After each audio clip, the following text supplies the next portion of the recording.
warahmatullahi wabarakatuh. Alhamdulillahirrabbilalamin. Wabihi nasta'in wa ala umuri dunya waddin. Wassalatu wassalamu ala asrafil anbiya'i wal mursalin wa ala alihi wa sahbihi ajma'in. Amma ba'du. Kepada yang terhormat Bapak Toteng Suhara selaku dosen pengampu mata kuliah pendidikan agama Islam serta teman-teman yang sedang menonton di rumah. Perkenalkan, saya Jahrani Muslim dari Prodi Ilmu Komunikasi 3 dengan NIM 208250089. Teman-teman yang dirahmati Allah, kita hidup di zaman yang serba cepat, serba ramai, dan serba menuntut. Hampir setiap hari, hidup terasa penuh suara. Suara tugas, suara deadline, suara tekanan, suara media sosial, bahkan suara pikiran kita sendiri. Semua berlomba meminta perhatian, sampai-sampai kita lupa mengurus suara yang paling penting, yaitu suara hati kita sendiri. Dalam keramaian inilah, kita sering merasa capek, bukan hanya capek fisik, tapi capek batin. Seakan dunia mendorong kita untuk terus bergerak tanpa memberi ruang untuk diam sejenak dan merasakan tenang. Padahal, Allah sudah mengajarkan jalan untuk menemukan ketenangan itu. Allah berfirman dalam Quran Surat Ar-Ra'd ayat 28. Ala bidzikrillahi tatma'innul qulub. Ingatlah, hanya dengan mengingat Allah, hati menjadi tenang. Ayat ini seolah turun untuk mengingatkan kita semua bahwa ketenangan bukan sesuatu yang dicari dengan lari ke tempat sepi, bukan juga sesuatu yang diperoleh dengan menjauh dari masalah. Ketenangan hadir saat hati kita terhubung dengan Allah, bahkan ketika dunia luar sedang sangat riuh. Banyak orang yang mencari tenang dalam jalan yang salah, hiburan yang berlebihan, pelarian, marah-marah, atau menghindari masalah. Padahal ketenangan itu bukan sesuatu yang harus dicari jauh-jauh.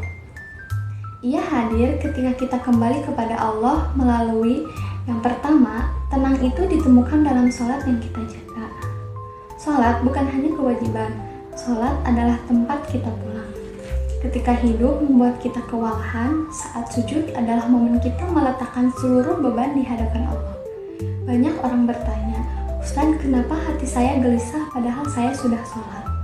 Mungkin karena sholat kita hanya gerakan, tapi belum kita hadirkan hati. Sholat yang benar bukan sekedar menggugurkan kewajiban, tetapi menenangkan jiwa.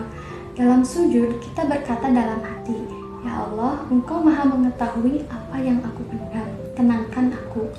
Dan Allah pasti mendengar.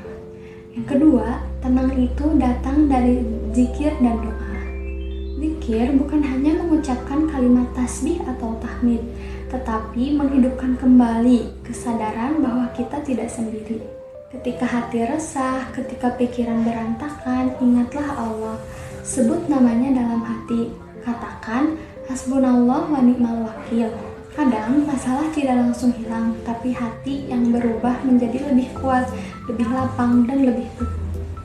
Yang ketiga, tenang ditemukan dalam menerima takdir. Banyak kegelisahan muncul karena kita terlalu ingin segalanya terjadi sesuai rencana kita. Kita ingin masa depan lebih pasti, ingin segala urusan mulus, ingin semua berjalan sempurna.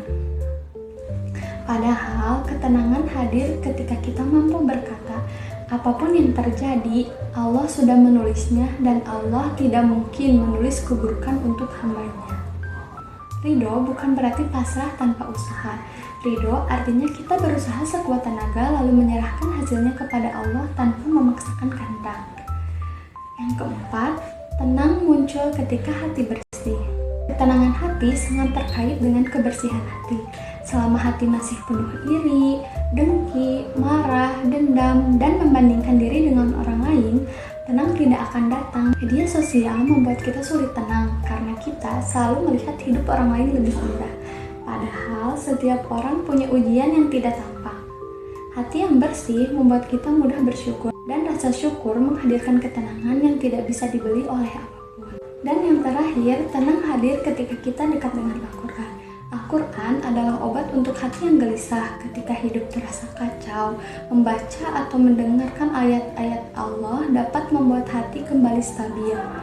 Ada cahaya yang turun ke dalam jiwa setiap kali ayat-ayat Allah dibacakan.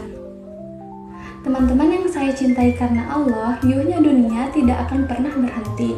Masalah akan terus datang silih berganti. Harapan, kegagalan, kebingungan, dan ujian itu semua bagian dari kehidupan. Tapi ketenangan sejati bukan berarti hidup tanpa masalah. Ketenangan hati adalah ketika hati tetap tenang meskipun masalah datang. Ketenangan adalah ketika kita merasakan pertolongan Allah di setiap langkah.